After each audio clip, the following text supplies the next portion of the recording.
নমস্কার। দৈনন্দিন জীবনে কিছু জিনিস আছে যা আমরা কিনে প্রায় প্রতারিত হই। এতে ভেজাল আছে কিনা তা আমরা বুঝতে পারি না। আজ আমরা সহজেই জানবো কিছু জিনিসের কীভাবে ভেজাল নির্ণয় করা যায়। ফার্স্টলি যে জিনিসটা জানবো সেটা মধু।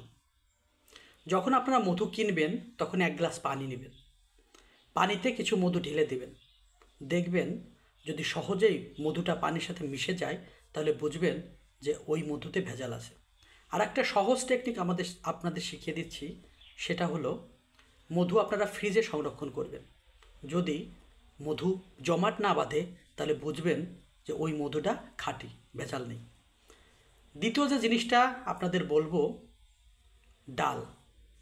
ডাল কী করি আমরা বাজার থেকে কিনে নিয়ে চলে আসি, কিন্তু ডালে ভেজাল আছে কিনা সেটা আমরা বুঝি না। বাড়িতে নিয়ে আসবেন, 1 গ্লাস পানি নেবেন, কিছুটা ডাউল ছেড়ে দেবেন। যদি জলের রং পরিবর্তন হয়ে যায় তাহলে বুঝবেন যে ডালে ভেজাল আছে। আর একটা জিনিস আমরা না চেক করেই নিয়ে আসি, সেটা হচ্ছে জিরা।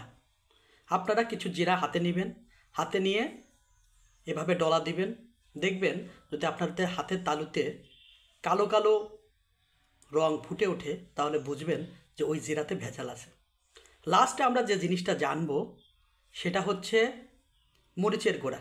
আমরা মরিচের গুঁড়া নিয়ে আসি, মরিচের গুঁড়াতে ভেজাল আছে কিনা সেটা আমরা বুঝি না। এটাও পরীক্ষা করতে আপনারা পানি নেবেন, পানির ভিতর মরিচের গুঁড়া ছেড়ে দেবেন। যদি পানির রং পরিবর্তন হয়ে যায় তাহলে বুঝবেন যে ওই মরিচের গুঁড়ায় ভেজাল আছে। ধন্যবাদ।